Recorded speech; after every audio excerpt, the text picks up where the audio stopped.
I'm void.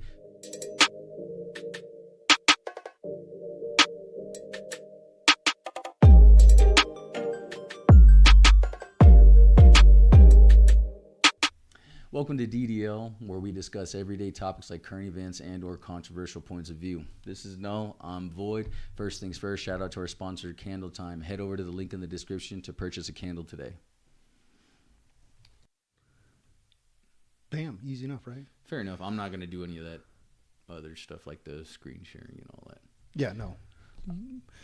Sorry, guys. We're talking about next week. I'm gonna be gone Sunday. Void's gonna be recording with a guest host, tentatively. I can't. We haven't confirmed it yet. So Yeah. We'll just say It's tentative. still. It might just be me though. We'll see. But so I'm just showing him how to use the program and how to get it going. So bam. Fair. Cool. All So right. welcome to Wellspring Wednesdays. While we were getting everything started, we were actually also talking about how blank our wall is back here. And we're actually talking about his recording. We're gonna move some stuff around. yeah. It's cramped over here. Yeah, it's a little tight back there. And we got to get around that side in order to get some stuff turned on because producer's desk right here blocking things. So that, and we got cords up in front of us, so we don't want everyone walking back that way. Mm-hmm. So I'm thinking we stretch those out and just put that right in the middle behind us and then put the posters around it. What do you think? Yeah? We'll figure it out. We'll figure it out. Yeah. So Wellspring Wednesdays, what are we doing today? What do you say, proposals? When do you know it's time to propose? I'm asking you. No, I'm still not married.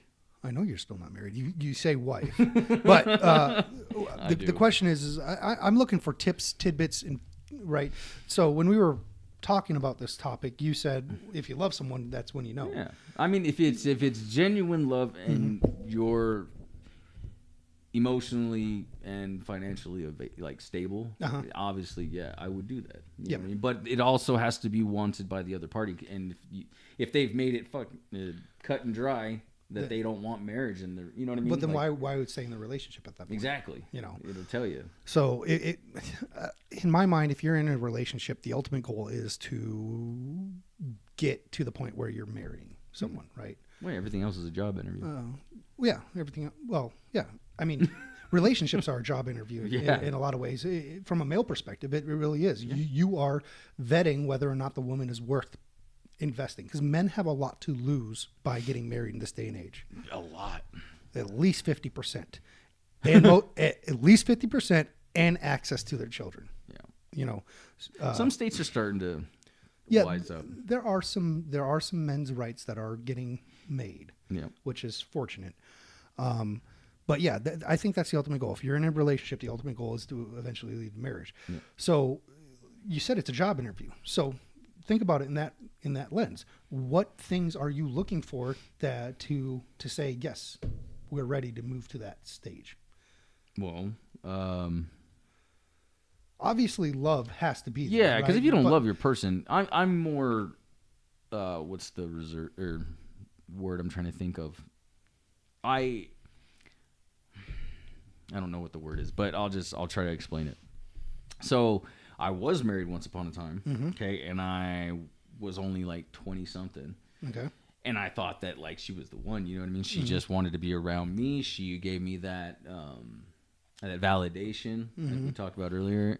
You know what I mean? I thought she checked all the boxes. We talked about it earlier. Exactly. They'll know more. They'll know about Tune in Friday. You'll know what's going on. But you know what I mean? Like I thought all those boxes were checked. And everybody's boxes might be different. I don't know. You know what I mean? What I'm looking for is just some general boxes. Yeah, no, I was getting to that. Oh, okay. So like she stayed home because I don't want a girl that goes out and dinks around. You know what I mean? Yeah. So that box was checked. Somebody who admired me, that box was checked. Somebody who wanted kids because I wanted kids. You know what I mean? Like my boxes got checked.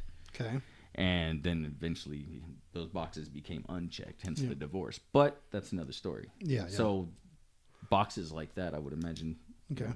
So in general, you're saying a woman that does not go out and party. Yeah. You're saying someone that is devoted to you. Yeah. Someone that wants to have children. Family oriented. So you're basically saying feminine. Yeah, absolutely. So I think that's an easy way to boil it down. I would say that you should, Men don't have a lot on their checklist, right? No. And there is different. So one thing I don't think women realize is there's differences for men. Like there's dating or like sexual access, and then there's marriage. Yeah. There are two different checklists men have. For sexual access, you just got to be hot and willing. That's about it. Those are the two on that checklist. For the marriage checklist, there is a lot more, I think, that you have to do in order to prove that you're wife material. One of them, obviously, is being feminine. Yeah. Right? Because I want a mother to my children. Right. Not, a masculine. That's my job. Yeah. Yeah. So you're looking for the counterpart. You're looking for the femininity to bring into what it. we talked about. I think the other thing is with that comes the communication, having good communication. Yeah. It is very important. I would agree with you. I would agree with you that going out to the club alone or with friends, definitely not acceptable. However, I also realize that like there are certain relationships where that is going to be acceptable. Yeah. Especially in this day and age where you don't want to control the woman. No. You should be able to express what you would like. And if your woman truly loves you, she should respect what you're interested in, because that is another indicator that she is ready to become a wife, is that she respects and she prioritizes you in the relationship. Yep. Like setting priorities is actually very important. Women don't realize how important priority setting is to men. So like if women were to set priorities and the priority is maintaining that relationship is number one, or top of the list, right? Top five, right? Well, no, I mean top one or two. Yeah, I know. Let's say like obviously family, their immediate family is going to be a high priority, right? Yeah. So having that as a high priority is fine, but that relationship has to be up there as well. Yep. If you're prioritizing going out to the club over your relationship, you have a problem, and your man sees it, and he is probably not going to be happy about it. Yeah, and then you're going to have problems. Being very truthful. Like I tune in on Friday, you'll hear my feelings on truthfulness and lying.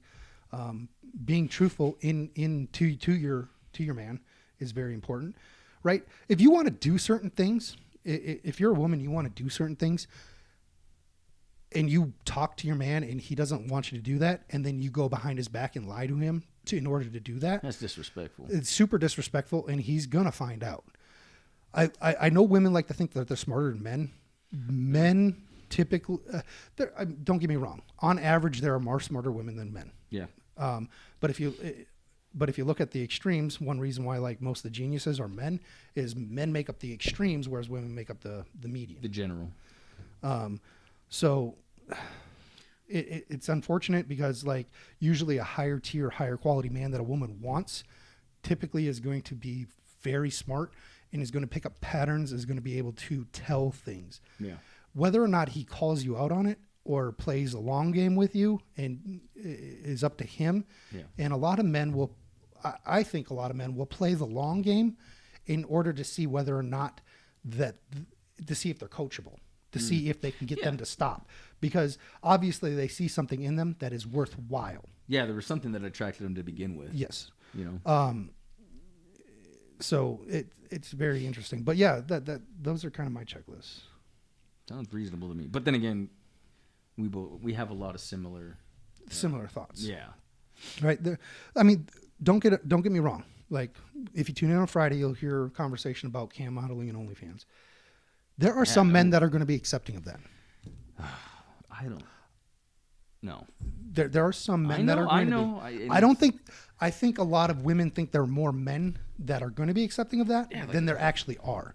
Well, and most men want a lot of the same things. Most men are very traditional in their thoughts. Yeah. And I'm not saying that there's not men out there that don't want that. Like obviously there are. There's men that want. What did we talk about on Friday's episode? Oh, that's disgusting. Oh, but yeah. You know what I mean? Like sneak preview. You gotta watch Friday's episode. It's good. Yeah, it's good. But I just don't think that like they're gonna want those in the long run. Like later down in life, I think their appetite, so to speak, is gonna change. They're gonna be like, oh, definitely, know what I mean? Because what I think they don't realize is that they're in their peak. Their sexual market value is super high when they're 18 to 28. Yep. And they think that is going to continue throughout their life. They don't think long term. No. That their best time to find a mate, to find the best man, is between the ages of 18 and 28, because they're at their peak, so to say. Yeah, physically, but also, which means they're going to be able to attract. After they get past 28, they start declining a little bit. They do these actions. They are limiting what they can actually achieve. They're going to have not long-term happiness. Yeah. I mean, that has been proven by the older feminists that have come up, where they're unhappy now. The studies that show up that women that are in their 40s are reporting the highest levels of unhappiness that have ever been reported for that age range. I've heard that, actually. And it is because they've done exactly what these women are doing today, whereas they are selling themselves online. They're selling themselves in person. They are not respecting themselves, and they're not prioritizing a relationship. Women, this is one of the greatest lies ever told to women by feminism, is that they can do anything a man can do. Yeah. That's just not true. There are biological differences. There are some women that can do it. Don't get me wrong. This is not an absolute. There are some women that can do this. There's always exceptions. But in generality, women want a family unit. They are very communal creatures. Yep. They want to have a family. They want to be able to care for a family. So feminism has lied to women by saying you don't need to get that. Chase the money, chase the career, get the bag, get the Lambo, get the Porsche, get the house, get whatever. Yep. Any of that stuff. And it's just a lie, plain and simple. So, and if I maybe that's the easiest way to say it, is if they believe that maybe the checklist really can boil down to just one item. If they are more traditional thinking and wanting a family is probably the best way, because if they want the family and they want all this, most of the other stuff should line up right. Yeah, that's bam. So how would you propose?